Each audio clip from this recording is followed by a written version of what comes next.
Mi nombre es Daniel, tengo 45 años, y nunca imaginé que mi propio hermano y mi esposa conspirarían para quitarme la empresa que mi padre construyó durante 40 años. Todo comenzó cuando mi padre, Antonio Ruiz, fundador de Construcciones Ruiz, sufrió un infarto hace 6 meses.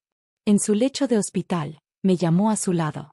Daniel, su voz era débil pero decidida, es hora de que tomes las riendas de la empresa.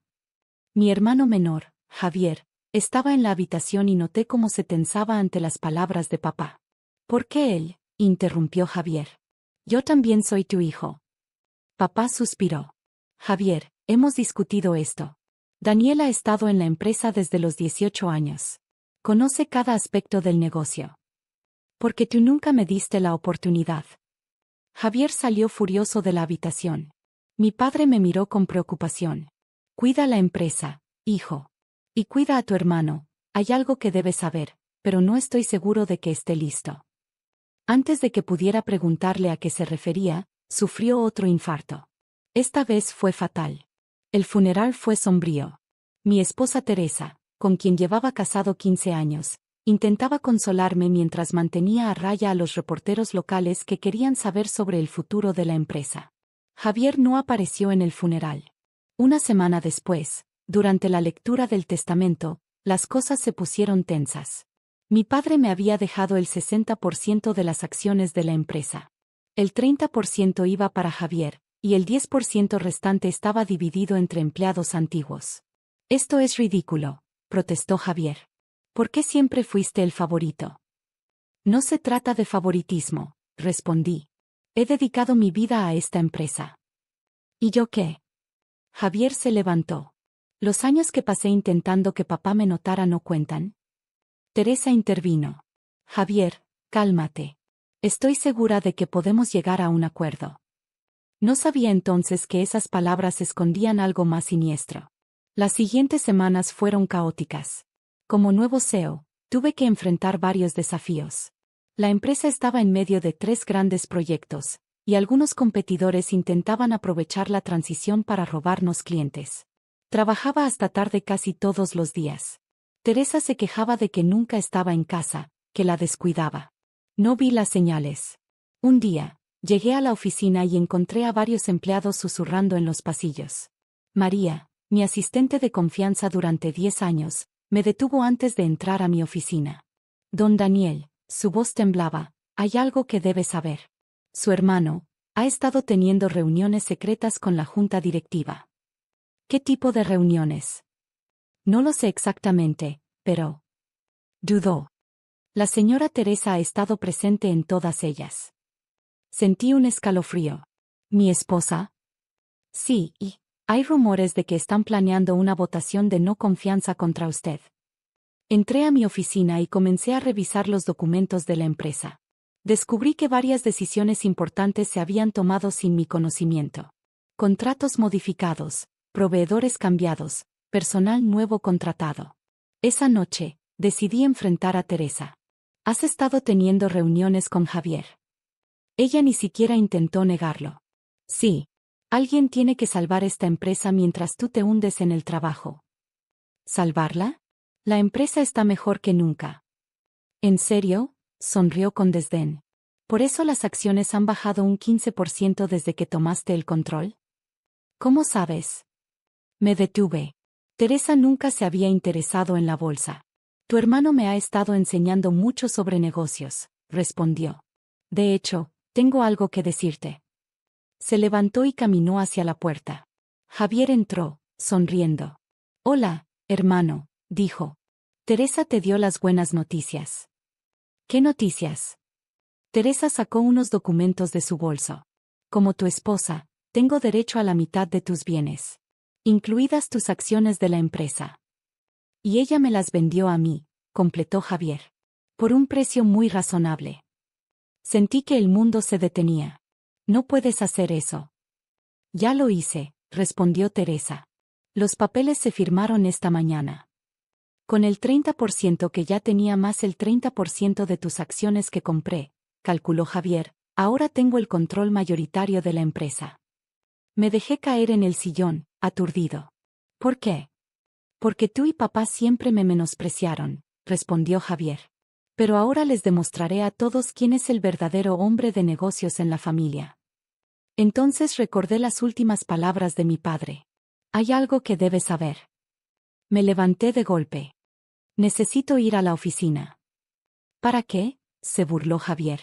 Ya no es tu oficina. Tengo que recoger algunas cosas personales, mentí. Te acompaño, dijo Javier. No confío en ti. En la oficina, mientras Javier me vigilaba, me dirigí directamente a la caja fuerte de papá. Había algo allí, lo presentía. ¿Qué haces?, preguntó Javier, nervioso. Papá me dio la combinación en su lecho de muerte, respondí mientras giraba los números. Dentro había un sobre y un USB con una nota, para ser abierto solo si Javier intenta tomar el control de la empresa. ¿Qué es eso? La voz de Javier tembló mientras miraba el USB en mis manos. No lo sé, respondí honestamente. Pero papá quería que lo viéramos en esta situación específica. Teresa, que nos había seguido a la oficina, intervino. Probablemente no es nada importante. Son papeles viejos. Entonces no les importará que los revise, dije mientras conectaba el USB a mi computadora. La pantalla se iluminó con el rostro de mi padre. Era un video grabado en su oficina, parecía cansado pero decidido.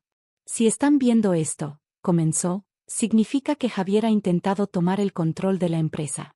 Lo siento, hijo mío, debí decirte esto hace mucho tiempo. Javier se acercó a la pantalla, su rostro pálido. Javier no es mi hijo biológico, continuó mi padre en el video. El silencio que siguió fue ensordecedor. ¿Qué?, susurró Javier. Tu madre tuvo una aventura, explicó mi padre en el video. Cuando me enteré, ella ya estaba embarazada. Decidí criarte como mi propio hijo, y nunca me arrepentí de esa decisión. Te amé como si fueras mío desde el primer momento. Javier se dejó caer en una silla, su rostro una máscara de shock. Pero hay más, continuó mi padre. El hombre con quien tu madre tuvo la aventura, era Ricardo Méndez. El dueño de Construcciones Méndez. Teresa parecía sorprendida. Nuestro mayor competidor. Sí, respondió mi padre en el video. Y hay pruebas de ADN en el sobre que confirman todo. Las hice hacer cuando Ricardo murió hace 5 años, pero nunca tuve el valor de mostrártelas. Abrí el sobre. Efectivamente, contenía pruebas de ADN irrefutables. Javier, continuó mi padre, si estás viendo esto, significa que el resentimiento te llevó a traicionar a tu hermano. Pero hay algo que debes saber, Ricardo te dejó una herencia. Sus abogados tienen instrucciones de contactarte cuando esto salga a la luz. Te dejó el 40% de Construcciones Méndez. Teresa se puso pálida. ¿Qué significa esto para nuestro trato? Significa, dije mientras sacaba otro documento del sobre, que la venta de acciones es nula. Papá incluyó una cláusula en los estatutos de la empresa. Las acciones no pueden ser vendidas a competidores directos o sus herederos. Pero yo no sabía. Comenzó Javier. No importa. Legalmente, eres heredero de nuestro mayor competidor. La venta es inválida. Teresa parecía furiosa. No puedes hacer esto. Ya lo hice, respondí, usando sus propias palabras contra ella. Y hay más. Saqué mi teléfono y reproduje una grabación. Era una conversación entre Teresa y Javier de hace una semana. Una vez que tengamos el control, decía la voz de Teresa, vendemos todo a Construcciones Méndez por debajo del precio de mercado. Nos llevamos una comisión millonaria y dejamos a Daniel sin nada. Conspiración para defraudar a los accionistas, dije mientras detenía la grabación. Un delito bastante serio. Javier se levantó, temblando. Daniel, yo, no sabía lo de Ricardo. Pensé. ¿Pensaste qué? ¿Que papá me favorecía? Él te amó tanto que guardó este secreto toda su vida para protegerte.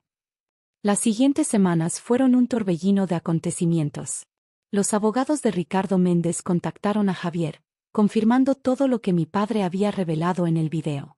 No solo heredaba el 40% de Construcciones Méndez, sino también una carta personal de Ricardo. Necesito leerla contigo, me dijo Javier una tarde, su voz quebrada.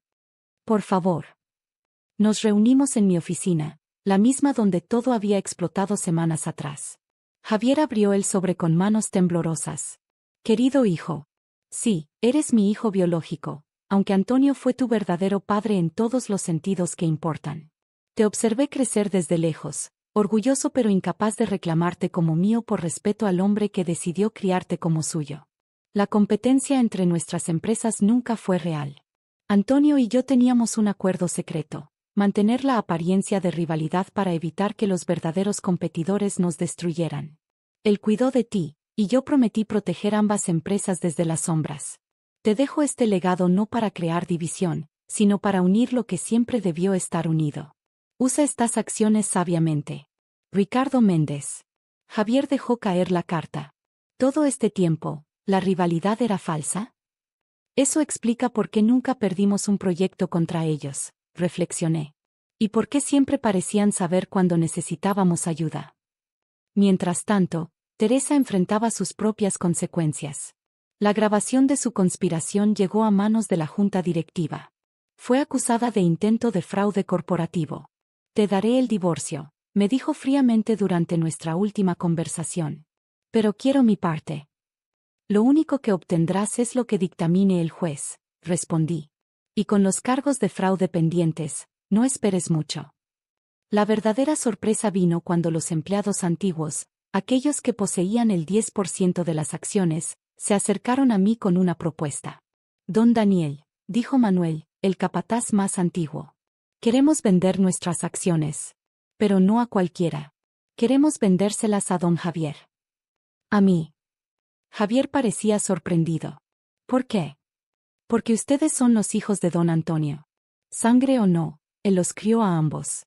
La empresa debe quedar en familia. Esa tarde, Javier y yo tuvimos una larga conversación en la antigua oficina de papá. Lo siento, dijo finalmente. La envidia me cegó. No vi lo que tenía frente a mí. ¿Qué quieres decir? Tenía un padre que me amó tanto que me aceptó como suyo sin condiciones. Un hermano que siempre intentó incluirme en la empresa. Y lo arriesgué todo por resentimiento. Miré el retrato de papá en la pared. Él estaría orgulloso de verte reconocer eso. ¿Qué hacemos ahora?, preguntó Javier. ¿Qué te parece si honramos el legado de ambos padres?, sugerí. Fusionemos las empresas. Construcciones Ruiz Méndez. Tú diriges las operaciones de Méndez, yo las de Ruiz, pero trabajamos juntos. Un año después, nuestra empresa fusionada se convirtió en la más grande del sector. Teresa cumplió una sentencia reducida por cooperar con la investigación. Los empleados antiguos vendieron sus acciones a Javier, quien demostró ser un líder capaz una vez libre del peso del resentimiento. En cuanto a mí, encontré el amor nuevamente con María, mi antigua asistente, quien había sido leal durante toda la crisis. Nos casamos en una ceremonia pequeña, con Javier como mi padrino. En la oficina principal, colgamos 3 retratos: Antonio Ruiz, Ricardo Méndez, y entre ellos, una foto de Javier y yo estrechando manos el día de la fusión. ¿Sabes qué es lo más irónico?, me dijo Javier un día, mirando los retratos. Necesité descubrir que no era hijo biológico de papá para entender que siempre fui su verdadero hijo. La empresa sigue creciendo, pero más importante, nuestra familia sanó. Porque al final, como papá siempre supo, los lazos más fuertes no son los de sangre, sino los que se forjan con amor, perdón y entendimiento.